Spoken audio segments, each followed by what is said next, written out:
بسم اللہ الرحمن الرحیم وصلی اللہ علی نبینا وحبیبنا محمد وعلی آلہ وصحبہ اجمعین وبعد قال اللہ سبحانہ وتعالی وَلَقَدْ كَرَّمْنَا بَنِي آدَمَ وَحَمَلْنَاهُمْ فِي الْبَرِّ وَالْبَحْرِ وَرَزَقْنَاهُمْ مِنَ الطَّيِّبَاتِ وَفَضَّلْنَاهُمْ عَلَى كَثِيرٍ مِّمَّنْ خَلَقْنَا تَفْضِيلًا۔ حضرات علماء کرام، مہمانان اعظام، عزیز طلباء و طالبات، بڑی خوشی کا موقع ہے کہ ہم لوگ اس مجلس میں شریک ہیں۔ یہ ایک اعتبار سے خوشی کا بھی موقع ہے اور بعض اعتبارات سے غم و اندوہ کا بھی موقع ہے۔ ہم بظاہر خوش نظر آ رہے ہیں، لیکن ہمارے دلوں میں غم کے جذبات بھی مجزن ہیں۔ اللہ تعالیٰ اس مجلس کو قبول کرے۔ عزیز طلبہ، ہم لوگ مسلمان ہیں۔ اللہ تعالیٰ نے سب سے بہترین امت بنایا ہے۔ کنتم خیر امہ اخرجت للناس، اس میں کوئی دو رائے نہیں ہے کہ ہم سب سے بہترین امت ہیں، ہر اعتبار سے ہے، عقیدہ و عمل کے لحاظ سے اور مقصد حیات کے لحاظ سے، جو ہمارے مقاصد ہیں اس کے لحاظ سے بھی ہم دنیا کی سب سے بہترین امت ہیں۔ ہمارے دین نے ہمارے لیے جو راہ متعین کیا ہے وہ دنیا کا سب سے سٹیک راستہ ہے، صراط مستقیم ہے۔ اور ہماری شریعت نے جو آداب زندگی سکھائی وہ آداب بھی دنیا کے سب سے بہترین آداب ہیں۔ ہم ہر اعتبار سے ایک دم پرفیکٹ ہیں۔ آپ ذرا تصور کیجئے، اگر مسلمان نہیں ہوتے تو کیا ہوتا؟ اس زمانے میں کتنے ذلیل اور رسوا ہوتے۔ آپ کی پیشانی اور آپ کا یہ بلند سر کہاں کہاں کن کن درباروں پر جھکتا اور کن کن آستانوں پر سجدہ ریز ہوتے۔ اس اعتبار سے ہم دنیا کی سب سے بہترین قوم ہیں۔ کنتم خیر امہ، قرآن نے ایسے ہی نہیں کہہ دیا، اللہ کا کلام ہے۔ اور اگر ہمارے جیب میں ہزاروں روپے ہوں لیکن ہم اس سے مستفید نہ ہوں تو یہ ہماری بدقسمتی ہے۔ بہت سارے لوگ دولت ہوتے ہوئے بھی بخارت سے کام لیتے ہیں اور حرمہ نصیبی کے شکار ہوتے ہیں۔ اگر ہمارے بدن پر سفید اور قیمتی لباس ہو لیکن وہ غلاظتوں سے بھرا ہوا ہو تو اس لباس کی کوئی حیثیت نہیں رہ جاتی۔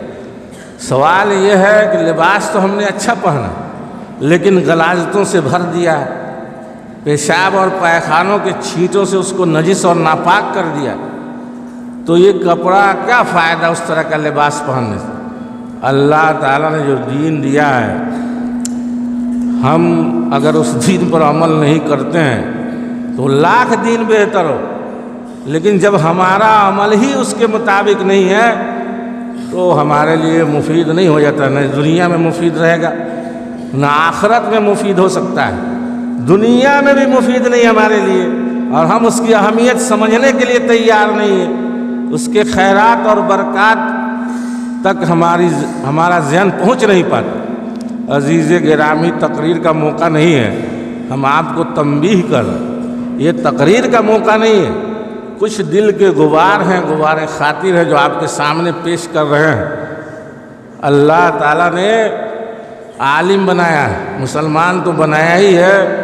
مسلمان نہ ہوتے تو سور کھاتے اور کہاں کہاں سجدہ ریز ہوتے۔ آپ کی پیشانی کن کن درگاہوں پر کن کن درباروں میں جھکتی، اس سے اللہ نے بچایا۔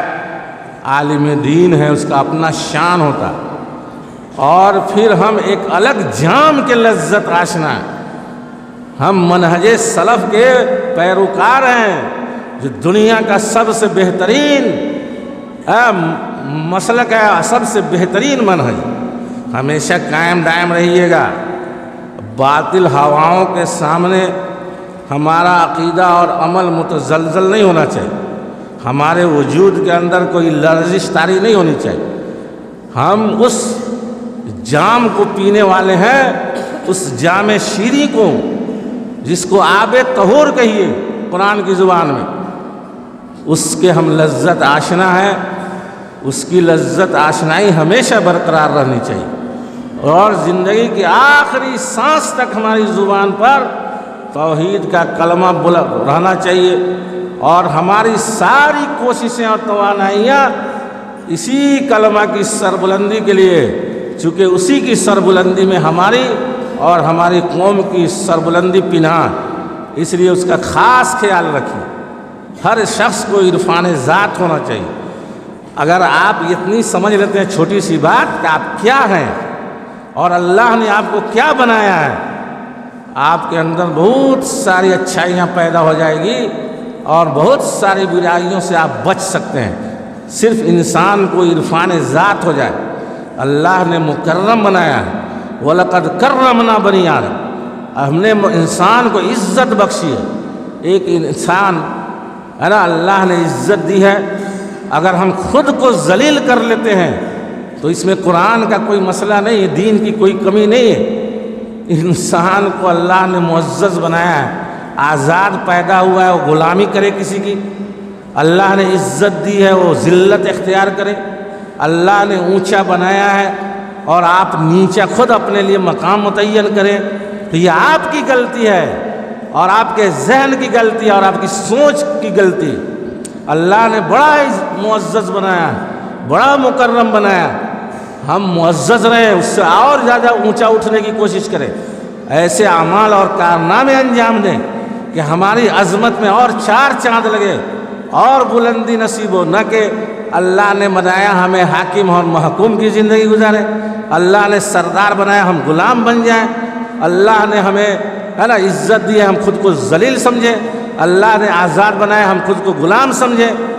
بڑی بھرما نصیبی ہے نا، اپنے عزائم کو ہمیشہ بلند رکھیے اور اپنی ذات کو سمجھیے کہ آپ کیا ہیں اور کس درجے پر فائز ہیں۔ آپ سے بڑا دنیا میں کوئی ہوا ہی نہیں، نہ ہو سکتا ہے۔ کوئی امام بخاری نہیں ہو سکتا ہے، کوئی امام مسلم نہیں ہو سکتا ہے۔ دنیا بوڑھی ہو جائے گی، قیامت آ جائے گی، لیکن کوئی ابن تیمیہ نہیں ہو سکتا ہے، کوئی جو ہے کہ نہیں امام جو ہے بخاری اور مسلم اور ترمذی جتنے ہمارے ائمہ کرام، امام شافعی، امام مالک نہیں ہو سکتے۔ دنیا آتی جاتی رہے گی، صبح و شام ہوتی رہے گی، یہ گردش ایام جاری رہیں گے، لیکن آپ بتاؤ کہ دنیا کے اندر کوئی ابن تیمیہ دوسرا پیدا ہوا؟ آپ بتائیے، اتنی ساری طویل دنیا، اتنی لمبی اور پرانی دنیا ہے، اس میں اتنا بڑا مقام کسی کو نہیں ملا ہے جتنا آپ کو مل سکتا ہے یا ملتا رہا ہے۔ اللہ تعالیٰ نے عزت بخشی ہے، اگر آپ کو پتہ ہی نہیں ہے کہ اس میں عزت ہے، آپ اپنا دامن جھاڑنے کی کوشش کرتے ہیں، علم شرعی سے اپنے آپ کو دور رکھنے کی کوشش کرتے ہیں، تو یہ ہماری بھرما نصیبی ہے۔ عزیزو، اسی علم کے اندر عزت ہے، اسی علم کے اندر تمکنت ہے، اسی علم جو آپ نے حاصل کیا ہے اسی کے اندر مقام اور مرتبہ ہے۔ دوسرا کوئی علم نہیں پایا جاتا ہے دنیا کے اندر، اگر ہے تو بتائیے کہ اگر علم شرعی سے زیادہ کسی کو عزت اور حرمت، بڑے بڑے پروفیسر، ڈاکٹر، انجینئر پیدا ہوئے ہیں، دنیا یاد رکھتی ہے اس کو۔ آج کی تاریخ میں بڑے بڑے سائنسدان ہوئے، ایک سے ایک امیر، ایک سے ایک شاہان عالم ہوئے، دنیا کسی کو یاد رکھے ہوئی ہے؟ کیا کسی کو امام بخاری سے زیادہ بڑا درجہ ملا ہے؟ کیا کسی کو مسلم سے زیادہ وقار ملا ہے؟ کیا دنیا نے کسی کو امام ابن تیمیہ سے زیادہ عزت بخشی ہے؟ امام ابو حنیفہ، امام شافعی سے زیادہ بڑا مقام دیا ہے؟ آپ بتائیے، کروڑوں متبعین ان کے زمانے سے لے کر کے آج تک چلے آ رہے ہیں، کس کو اتنا بڑا مقام ملا ہے دنیا کے اندر؟ بتاؤ، جس کے لیے تم بھاگے بھاگے پھرتے ہو، یہ ہونا چاہیے، یہ نوکری، وہ سروس، وہ سروس، ٹھیک ہے زندگی گزارنے کے لیے ہے، لیکن عزت اور مقام وہ نہیں دے سکتا۔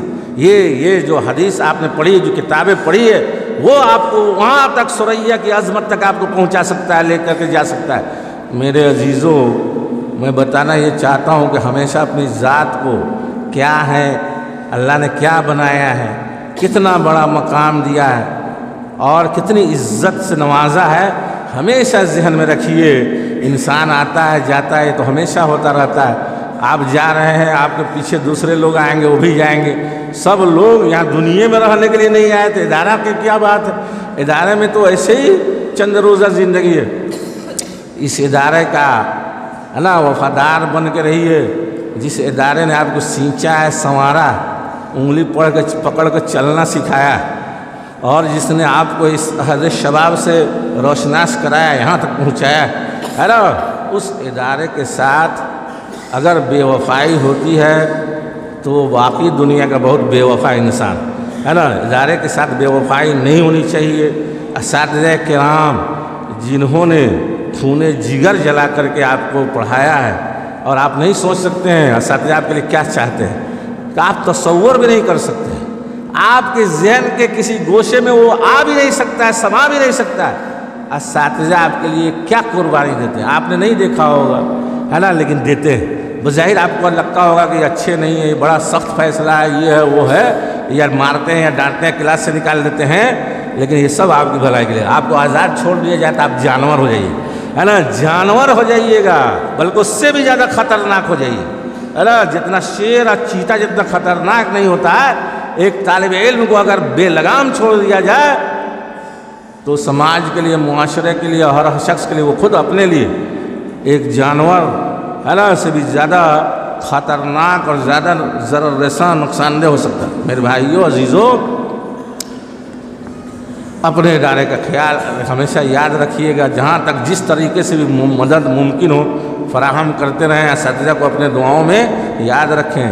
استاد کی عزت میں طالب علم کی عزت ہوتی ہے۔ جو طالب علم، آپ دیکھ لیجیے، آپ سروے کیجیے پوری علمی دنیا میں، جس نے اپنے استاد کی جتنی زیادہ تقدیر کی ہے، اللہ تعالیٰ نے اس کو اتنی زیادہ عزت سے نوازا۔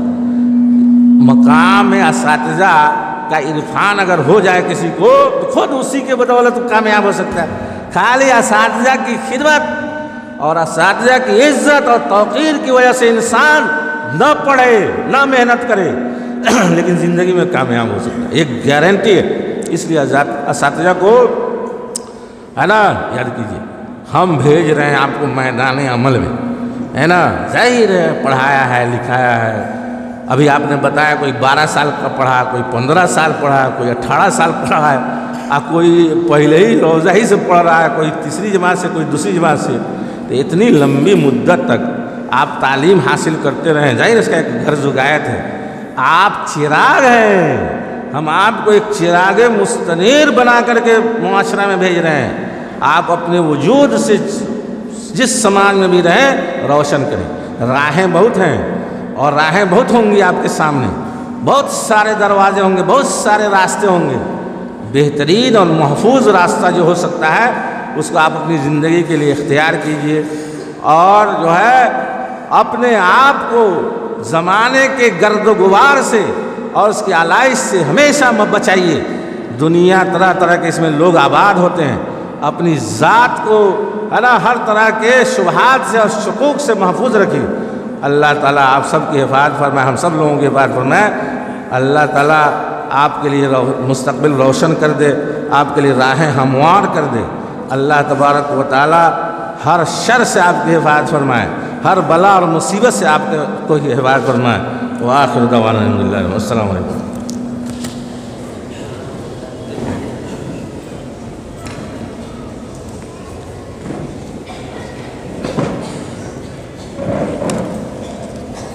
جزاکم اللہ